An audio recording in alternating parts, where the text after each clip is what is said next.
We are shaping the new era of conscious perfumery. Our ambition is to be number one in conscious perfumery by 2030, with sustainability, innovation, and creativity.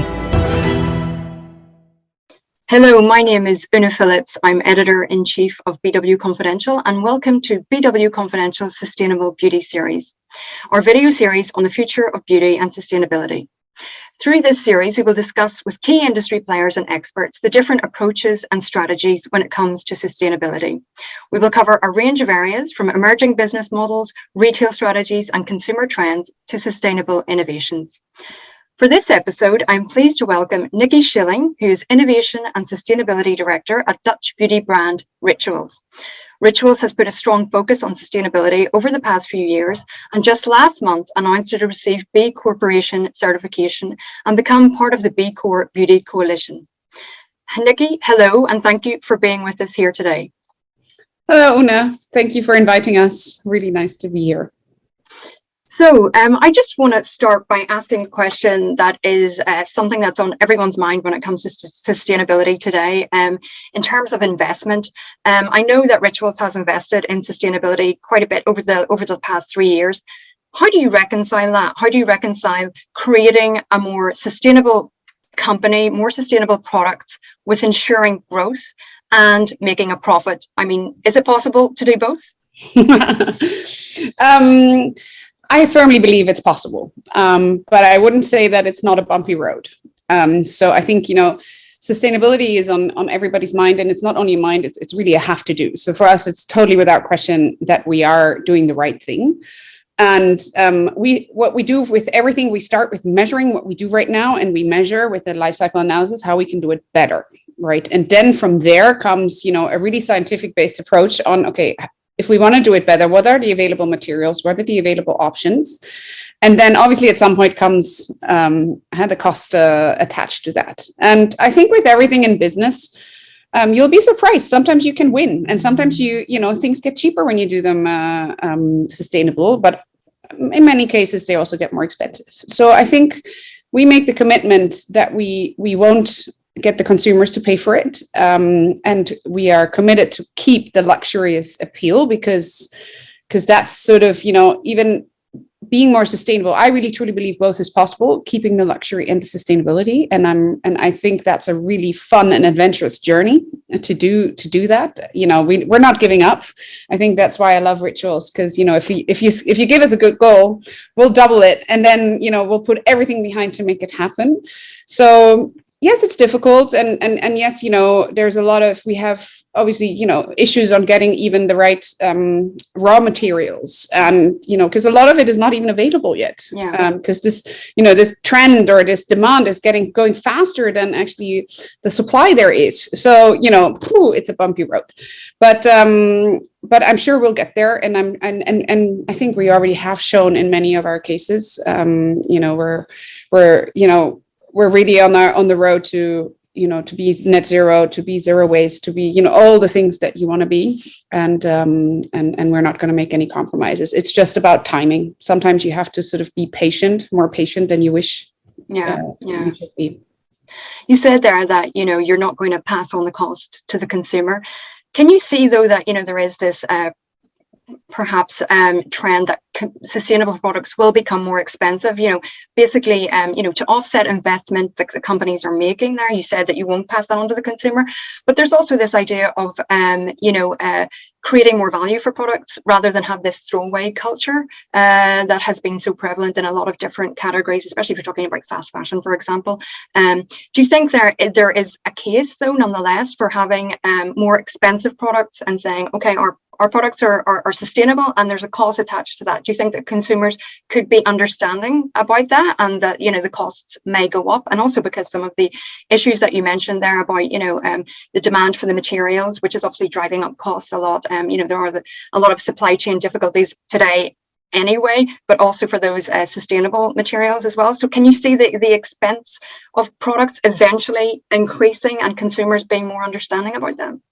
Yeah, I think what's really important is the consumer understand why, right? So firstly, there needs to be awareness what it is. And there's, as you mentioned, there's a couple of industries where this really needs to happen. So there's a couple of food industries and fashion, of course, where, you know, the prices that we're having right now are just not sustainable in the sense of like even local market conditions, you know, don't even, you know, wages, and then also the way it is produced, the way it is shipped and all these things. So yes, you know, prices have to go up, and in general, and that also counts for the beauty industry, but obviously we have less really urgent issues. You know, I mean, we have palm oil, we have a couple of things, you know, but the food sector is a lot worse when it comes to palm oil, you know, so thankfully we're not in a situation where there's slaves involved and all these kind of things.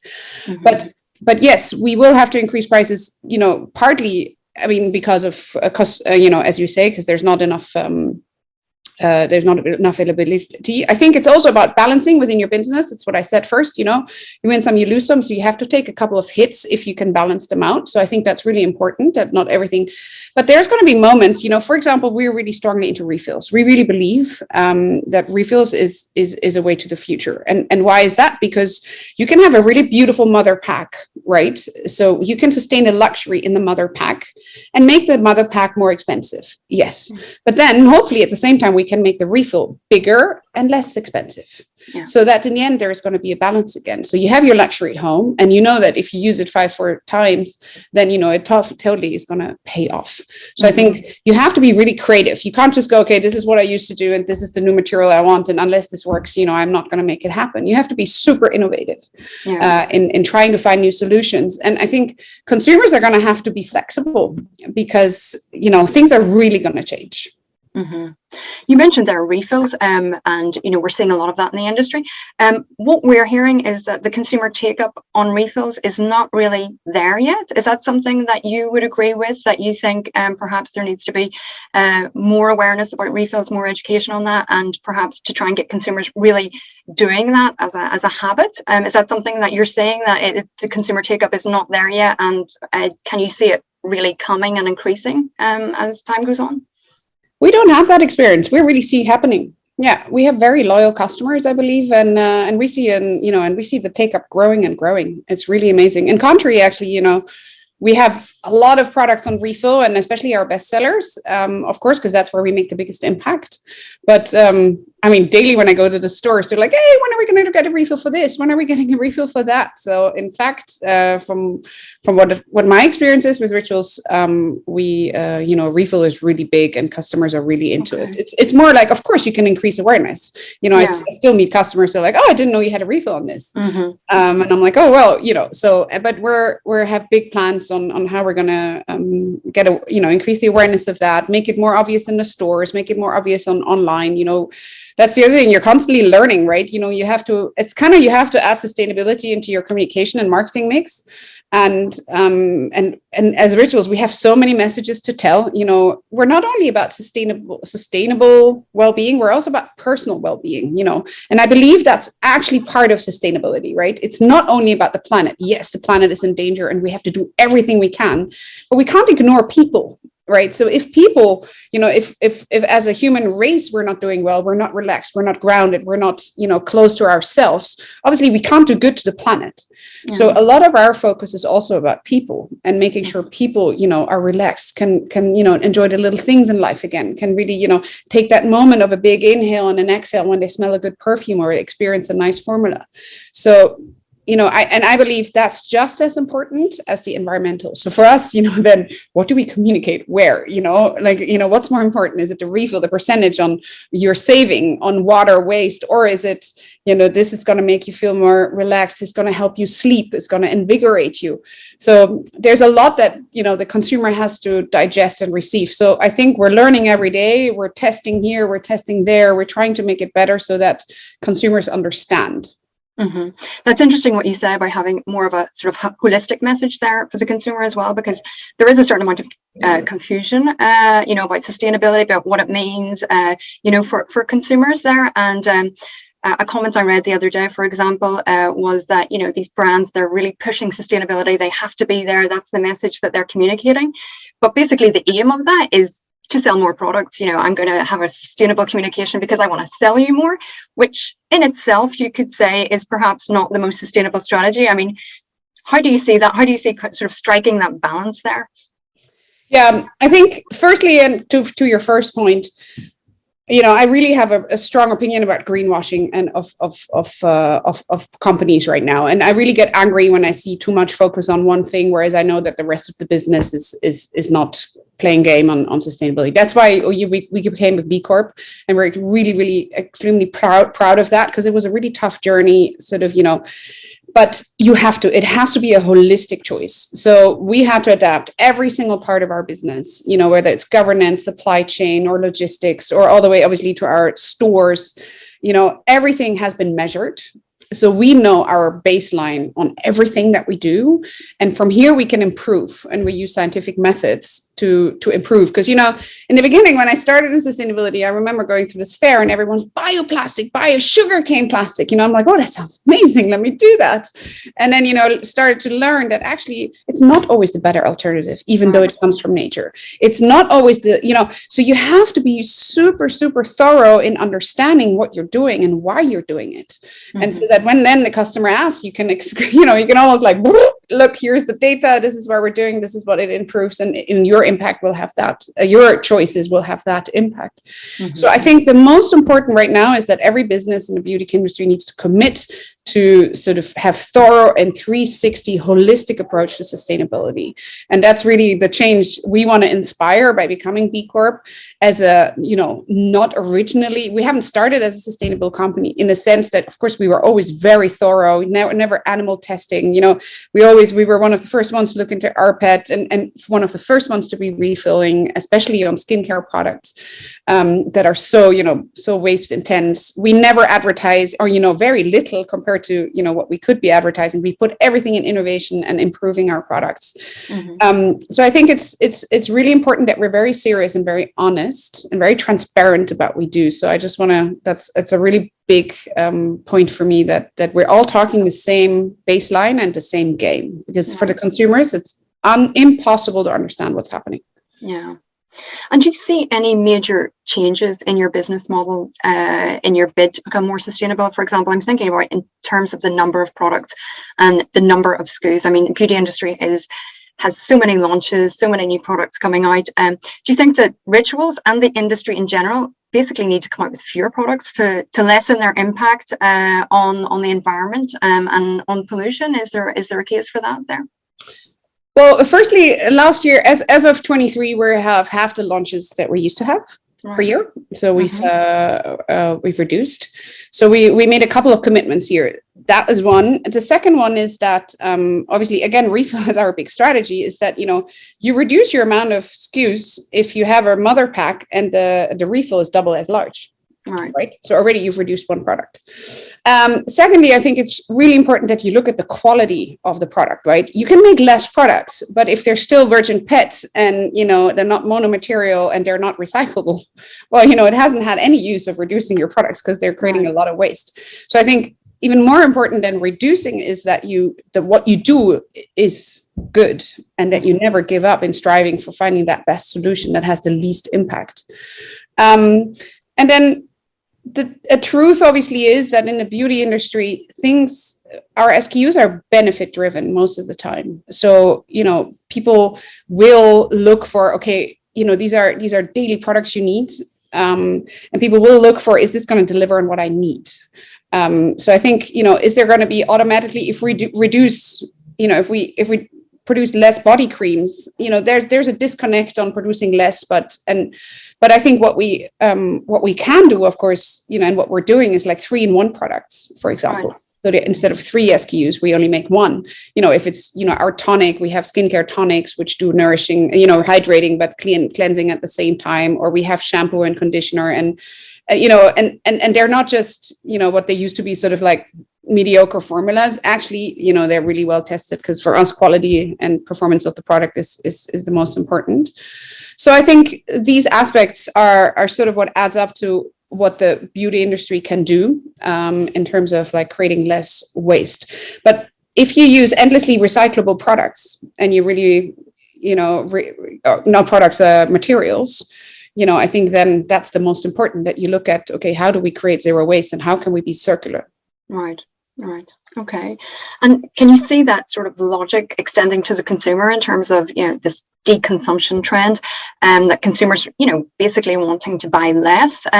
Is that something that you see happening at the moment, or is it something that you see that will happen, that consumers will just buy less? And if so, I mean, how can you prepare for that? Is it basically through what you're saying, 3-in-1 products, refills, that type of thing? Is that a behavior that you're noticing today? Yeah, no, totally. I mean, I see it on outside of our industry, especially, the sharing economy. Right. It's huge, right? Sharing cars, Airbnb, I mean, you notice it everywhere, sharing bikes. I have to say, funny enough, I see it more in the younger generation than in the older generation. I think we grew up very differently. And so, we're obviously looking sort of how are we future proof. So yes, I totally see that trend. But sometimes then I'm surprised how, after all, they go back to old habits and they just want, to make sure that they really look good, or to have everything for their skin to be perfect, or right. So it's a really tricky balance, right? But I think we hope we can encourage that through, the 3-in-1 products, so the big refills, through subscriptions that that we know when your product runs out, and we could refill with a large bottle, that you don't go to the store and buy the small one again. So that we do everything that we can to just sort of support and encourage that behavior. And also reuse, right? We make sure that we're applying to the 3 R's: recycle, reuse, refill, and everything that can't be refilled, we really encourage for reuse. Whether it's our candle holders, which they can go in a glass, but the glass bin, but at the same time, there are beautiful flower pots, Right. or whether it's the fragrance sticks, which can be used as vases, or Right. our gift sets are all keepsake boxes for letters, photos, whatever you want to keep. We're not wrapping our gift boxes, so there's honestly in every product there's a thought. Okay, interesting. And so you've mentioned there, quite different products, so 3-in-1s, for example, refills. What about solid products? I mean, can you see, for example, in 5 years your product portfolio looking very different in terms of how the products themselves are composed? Even going beyond what you've said there about the importance of refills and having products that can be reused, the packaging can be reused for something else. Can you see that evolving to another stage, becoming a lot more even pronounced there in terms of the type of product, no packaging at all, solids, that type of thing? Totally, of course. That's all we're busy with. I mean, I would love to show you a little insight in our 23 and 24 calendar, but obviously we're all the time investigating. I think what's important to us is the performance of the product, right? Mm-hmm. So if there's a lot of solid hair shampoos out there, but to be honest, this is the first year now that I really test hair solid shampoos that are performing well. Before that, they just weren't performing. And I think, you'll definitely see lots of innovation from us coming, which go in that direction. So stay tuned. Stay tuned for sure. Yeah, no, but I mean, we have to, right? Everyone has to, and I think it's you have to be always looking and be in the market. I mean, we test so much. We have an innovation funnel that's really very large in the beginning, and then obviously ends up only what really performs and what really looks beautiful and what really fits on all aspects. And it's what I said. This is an adventurous ride. I truly believe in 10 years from now, the world, you won't recognize the world. Is that right? Yeah. And I think it's so exciting to be part of that. I'm really every day it gives me a lot of energy because there's, we all have to change. The time has come where we have no other choice. Mm-hmm. And so we all have to do our best to go that road. And finally, we also have the tools to know what's good and what's bad, because before that, I always felt a little bit like, no one really knew what the answer was to sustainability, right? So many approaches taken, and it was a bit cowboy behavior where, okay, this probably is better, and this I'm not sure, and this, and, like paper tubes and, all the stuff that's come out, over the time. So now with LCAs and really solid measurement tools and stuff, finally, I feel like, okay, we know what we have to do, and regulations from the government and, net zero science-based targets. I think now we have all the tools to say, okay, this is the plan we're going to follow. And I hope, and then we can enter the road of okay, where, what do we do in practice to apply to it? It's interesting what you said about those tools and the life cycle and assessment tools, etc. There are quite a lot of those that are there now that didn't exist, as you said. The problem is they all seem to have their own criteria. There's different companies that have come out with their own. There's third-party ones that perhaps some companies don't agree on, for example. Do you think also there's a problem in the industry of having an agreed set of criteria to measure sustainability, because what it is for one company is not the same as what it is for another, and just linked to that, obviously you're part of the B Corp Beauty Coalition there that you joined recently, and there have been a number of these consortiums or collectives where beauty companies are coming together to try and approach the issue together. Do you think that that's really necessary, that will result perhaps in more of this sort of concrete change where people are talking about sustainability, the industry is talking about sustainability with one voice, which will make it clear for suppliers, for your ingredient providers, for brands, and also down to the consumer as well there? How do you see that panning out? Yeah, so I have two answers on that. The bigger answer is obviously net zero.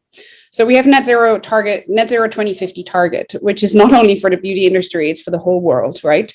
And honestly, if we don't take that one serious, we're all in big trouble. So whether it's governments, companies, countries, or families, but we all have to reach a net zero 2050 target. And that's what I mean by the bigger guides. Finally, there's a bigger guide. We have science-based targets. So as soon as you enter your data, you get a very clear road on where you have to be by 2050. And if you can make it earlier, do it earlier, right? But at least 2050 is your goal, and we're all striving to do it earlier, at least from our end. So once you have that, obviously this is about CO2, but within CO2, obviously you have different, within your company, what produces CO2. So you can then see, okay, what do I need to reduce in order to reach that target? And that's then when obviously the compasses come in and all these measurement tools indeed, which, in the first place, I'm really happy we all have them. Or the ones who have them. There's not that many actually who have them, but the bigger players obviously have these tools and we can measure. So let's be grateful that they're there. I think obviously the next step has to happen that ideally we all use the same, of course, but we shouldn't make any compromising in using the same. So I'm really curious about all these consortiums, etc., on where we'll end up to be, because I see first discussions and, we're always with every consortium that's starting, we're like, okay, are we joining? Are we not joining? Some of them are ridiculously expensive where I find, where I'm thinking, well, honestly, are we making it, then we're excluding, we're becoming exclusive on on smaller players, which I think is a shame. And they have to, you have to really be sure that it enters, the result is honest and real. So that I'm really curious about, and we want to play a role, obviously, with the knowledge that we have created. We have our own compass. It's called the Clean and Conscious Compass, because we trace on every single element, whether water, waste, obviously packaging, and circularity. And we have our own scoring, which is scientifically, we know it's not we didn't make it. It's a company who made it, which was independent. And we learn an awful lot every day with it. So yes, ideally we have one, and we have one for ourselves, but we especially have one for the customer, because, because ideally you want to know, because in a little bit of time, you're going to have a score on our packaging and then a different score. And then you're like, okay, I have no clue what that score is. Yeah. So the food industry is ahead of our game because, they have the ABCD and stuff, which is simplified, but it makes sense. So am I for? Yes. Am I critical on that it has to be the right thing? Yes. Are we going to join? For sure, the right initiatives. And, we've just joined the B Corp Beauty Coalition, where I'm convinced that, B Corp obviously gives this family frame of knowing we've all done the same work and we all know why we're doing it. We want to be a force for good and we're totally committed. So this as a sort of, within that frame, I feel very comfortable to share and to, to take it to the next level because, there we all have the same commitment. Mm-hmm. Okay. I just want to come back to something you said earlier. You mentioned subscriptions, which I think is interesting. Obviously, it's a business model that's been looked at by a lot of different sectors. And something that could apply to being more sustainable, beyond refills, beyond certain, recyclable materials or sustainable materials. Are you looking at, for example, subscriptions or other types of selling models in a bid to reduce waste, in a bid to become more sustainable? For example, product on demand. Is that something that you could do through a subscription, or any other similar business models that perhaps were not something that you would have approached in the past? Sure, absolutely. And we're looking really at all ends all ends of the spectrum, from product to supply chain to production. Subscription is certainly something we're looking at, and especially because it obviously allows you to also have a possible take back model, right? Because you're bringing the consumer something, when he or she needs it, and you have the opportunity to take back so that you can recycle. I mean, that's obviously the end goal, that we really have a circular loop, which is going to be really interesting, because imagine everyone does that. As a consumer, you're constantly busy, just bringing back, taking in, you have a whole closet with stuff that has to go back and come back and stuff. So I'm really, that is something I really want the industry to look at together. Like, how can we make sure that we're all becoming circular without overwhelming the consumer? Because, then supermarkets are going to do the same, and, all sorts of stores. But this is definitely one part of the future. And I think, I even think governments should get involved, because if we all start doing our own stuff, you also obviously have to look at transport, right? Imagine all these little buses coming to your home in no time and stuff. I can't imagine if you outweigh that compared to, what it takes for you to go to the store. We've done these calculations. It doesn't always make it better, because it depends what kind of car, and it depends on how many routes it takes. It is very, very hard to sort of always pinpoint what the truth is, but I believe this needs to be organized, these new business models. But one thing is for sure, we need to do it. And that's why I think the next 10 years will be so exciting, because I think, in 10 years, we'll shop very differently. On that issue of shopping differently, Rituals is a retailer also.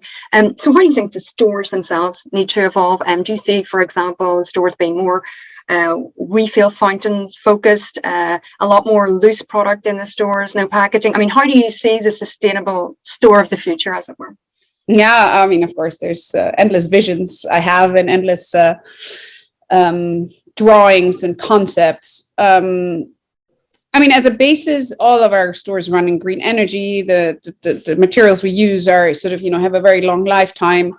Everything is certified wood, etc. The water use is reduced.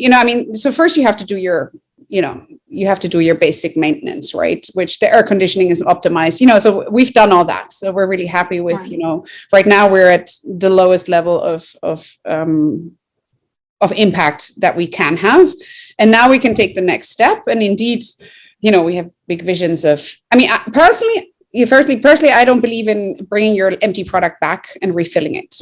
I think that's cute, but do you see yourself really with a big backpack? Because, it's not only your Rituals product, obviously it's your oil, it's your cleaning product, your laundry product. Do you really see yourself with a backpack of stuff going to town and refilling everything? I think short term, yes. Long term, not the option. I think we need to do it differently.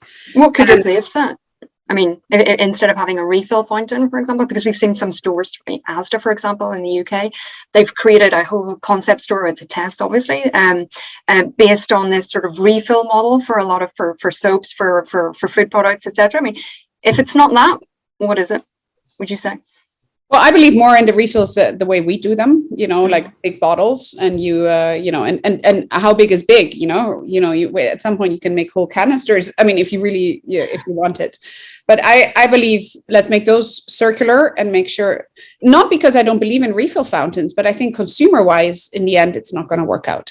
Right. I think that's more the issue than that being the right business model. Apart from obviously some hygienic factors in the beauty industry, right? You can do it on your shower gel, you can do it on a couple of products. But to be honest, when you really test it, it's a tricky business, right? Something can go wrong bacteria-wise in these bottles. Plus, they have to hygienically be washed and all these things. So that makes really the next level to keeping it luxurious, etc., even a step further. But we've really investigated this model and came to the conclusion that short term, yes, plus obviously it's nice, the consumer comes back to your store, why not, right? But I think it's long term not the solution for us as consumers to do this in every single store, because it's in every single of your touch points, let's put it that way.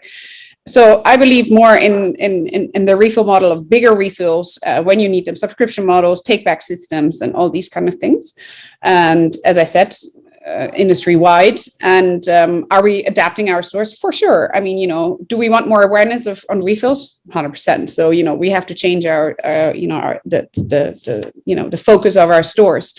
We look at reducing packaging all the time. I mean, where we can, we do it, taking off secondary packs, working more with QR codes gives you a huge option. People are finally doing it, but still, let's be honest. I think if you get a QR code rating of 5%, you're doing exceptionally well. What about the 95% rest of your consumers, right? So we're at the very beginning of all of this. That's why, again, the next 10 years. Yeah. Basically, the consumer, there has to be a consumer ease, I suppose, that consumers will adapt those measures easily, and it becomes part of the routine, which is probably the hard part, I would imagine. Exactly. Yeah. So I think, some people want to research what the consumers are ready to do. You can't, because the consumer is not ready to do any of all this. I mean, things will have to entirely shift. If you told a consumer 5 years ago, there's going to be, 10 years by now, I guess, there's going to be a car that's a computer, people would have thought you crazy, right? But all of a sudden it's there and it works. And so that's how we're going to have to do it. It's like, okay, guys, this is, the future. And then that's where you need the understanding of the people. It's like that you explain them why, because that's really the most important, I believe, is explaining. So, and once people understand, they're much more ready to go for, the sustainable option and to changing their own behavior. Yeah. I just have one last question for you about competition, basically, because there are quite a number of new brands with a sustainable positioning coming onto the market. They're kind of like sustainable native brands. They're coming out from launch with, less packaging, perhaps solid products. And really, it's part of their DNA to say that we are a sustainable brand. How do you see that? Do you see that as a risk for the incumbents, for the brands, that the established brands that have been around for a long time, that have to make that shift to be more sustainable? Do you think that that's going to pose a major risk, and that you can see a lot of these sort of smaller sustainable native brands, taking more market share there, or being more perceived as more relevant for consumers? I think it's great that they're there. I think we need them. I think, they have a lot more flexibility than we do. Yeah. So I think it's amazing that they kind of think differently and go about things differently and, come up with innovations, super necessary. And, at the same time, I think, we inspire them and they inspire us in a sense. I think we're both have a total place to live, because often these little brands have the advantage of like being small, so their supply chain is much easier. If we try to do the same, on scale, it becomes much more difficult, right? Yeah. But often we obviously have experience in things that they don't have yet. Like, we can. So in that sense, I see it as a total win-win situation. And please have more of those come along, because then, because at the end of the day, for me, sustainability is not a competition. Mm-hmm. I think, this is a common goal we have, because what is our end goal? It's not make sure that our planet is not warming up more than it can handle, right? This is the North Star. And, and then it trickles down to what every single person and business has to do. And in that sense, we have to do this together. So let's make sure that it's consumer friendly, so that our consumers are educated in a way and open to sort of, tagging along with the measures we want to take. Because one example where it didn't work so well, for example, is concentrated products, right? So all of a sudden, we try to make smaller, more concentrated deodorants, where all of a sudden the packaging was much smaller, but obviously the price stayed the same, because, the amount of formula was the same. But the consumers just didn't get it. They were like, wait, what's happening here? Why is this so expensive? And they would go to other brands who were bigger and, where they had the perception of. So there's also, a lot of things which are tough for the consumers to understand, or these shampoo bars, right? Or solid soaps. For many, it's a step back. It's like, right. Sorry, I used to come from. I chose to move to a liquid hand gel, or I don't know what. So it's we got to do this together, and I really believe that that's where the future lies, with obviously still being, you know, unique and different in each brand's proposition. Okay, great.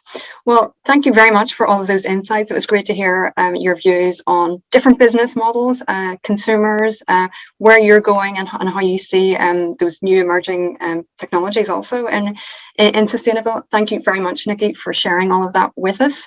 It was a great conversation, I think. And if you have any comments or thoughts on what has been said, or you would like to react to any of the points that Nikki has raised, please email us on sustainability@bwconfidential.com, or you can leave a comment on our LinkedIn profile. Thanks for watching, and thank you, Nikki, and we'll see you next time.